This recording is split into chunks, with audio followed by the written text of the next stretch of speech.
Bath, of course, was meant to be curative. The waters, the air, the promenades, even the gossip, everything in that Georgian greenhouse promised rejuvenation. Now Jane Austen, dutiful daughter and observer of human folly, arrived among the Crescents expecting health and maybe a little happiness. What she found instead was theatre, preening officers, painting dowagers. She attended assemblies, smiled in the pump room, and wrote letters that fizzled with amusement and quiet despair. I look forward with great impatience to the ball, she teased Cassandra, her sister, as I rather expect to receive an offer from my friend. No, she refused him.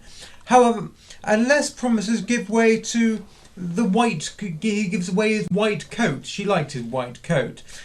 Even in jest, she was setting down the rhythm of her art, flirtation, irony, refusal, the city's rituals, circulating library, the pump room, flirtations, the endless conversation about nothing, became the scaffolding for Northanger Abbey.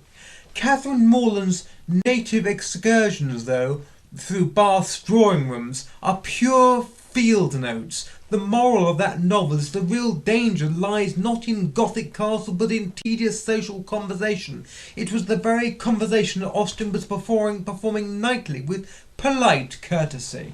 Though Bath's playfulness turned darkly comic when the proposal did arrive some years later from Harris Bigg-Wither, was anything but a laughing matter. It came not from elegant surroundings of the assembly rooms, but at Maidan Park, amid Jane, at 27, accepted him one evening, perhaps out of fatigue, perhaps out of curiosity, then woke the next morning with when the horror of normality which was reserved from the Gothic heroines, dawned upon her. She withdrew her acceptance, packed her trunk, and fled. Better to remain single, she thought, than securely miserable. Yet the courage of that refusal was forged long before Bath's drawing rooms. Back in the parsonage at Stephen, where she had first learned the real business of observing it, the parsonage was a busy, bookish hive. 6 brothers, 1 beloved sister, and a father whose sermons shared shelf space with novels, and a mother pragmatic enough to turn domestic chaos into a routine of conservatism. Here, in a small study that smelt faintly of candle wax and damp paper, Jane began to write. Her father encouraged her. Her mother expected her to pull her weight. From that trickle ploughed Pride and Prejudice, a household with noisy theology and horseplay, freed from pastry and new polishing. She wrote sketches of youthful absurdity, love and friendship. Lazy Susan, effectively speaking, the forerunner of Northanger Abbey.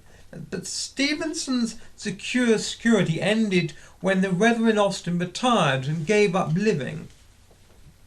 The family decamped first to Bath and then to a wandering decade of relative spare rooms and borrowed homes. Now, for a woman without income, home became provisional, almost conditional, almost ironic, the very word she would later weaponize in fiction. In her novels, a drawing room can be a sanctuary or a trap. The passage also caught her economics of dependency. Clerical income was narrow, dowries narrower. What might be termed in African parlance as a sort of a libolo. Her novels would forever measure love by its purchasing power. Now, when Eleanor Dashwood remarks, money can only give happiness where there is nothing to give it, she is really speaking the author's own ledgers. The financial firework of Sense and Sensibility, inheritance cut-offs, penniless widows and strategic engagements was Austen's family arithmetic. After her father's retirement, though, Bath became an exile rather than an elevation. A gentle normalism later echoed in Persuasion, where Anne Elliot suffers her family's vanity and lack of anchor. Bath's brittle gaiety suited neither Anne nor Jane. There is nothing to tempt me, she might say. Yet the disappointment hardened into observation. She learned how social climates shift like English weather, a barometer of class, temperature of propriety, gussets of gossip. Bath years might have been silenced as a lesson in temperament. Jane disliked the city's theatrical pretense. The promenades. I did not like the place, she confessed. There's nothing to tempt me. Yet the very boredom became research. Bath's endless performances of civility found themselves later transported into Northanger Abbey, as I said, and later Persuasion, where the spa town gleams and decays in equal measure. Her satire never lost its tenderness. Even Emma's Wedding yields a moral softer than cynicism.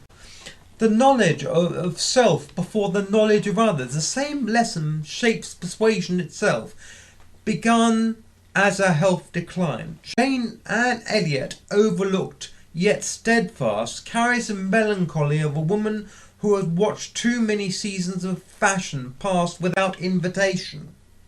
All the privilege I claim for my own sex, Austen wrote, is that of loving longest, when existence or when hope is gone. It was not until she settled again at Claughton Cottage in 1809 that the sisterhood paid creative dividends. Now, her wealthy brother Edward, installed as a country gentleman now, provided the house. Jane and Cassandra and her mother provided the gratitude. She wrote at a small table near the parlour door, which was really comfortable for her, ready to hide her manuscript, as women writing was like not really the done thing in those days, beneath the blotting paper whenever visitors appeared. The secrecy was practical, not shameful. Genius, like yeast, requires a certain temperature. I have been and am at work, she wrote in 1813, and have not yet finished my new novel. Now that new novel was Pride and Prejudice, and by then she had more readers than any other fashionable wife in Bath had callers. Her fiction had caught up with her life. The sparking refusal of youth replaced by the quiet endurance of middle age. Yet, even ill, she remained mischievous.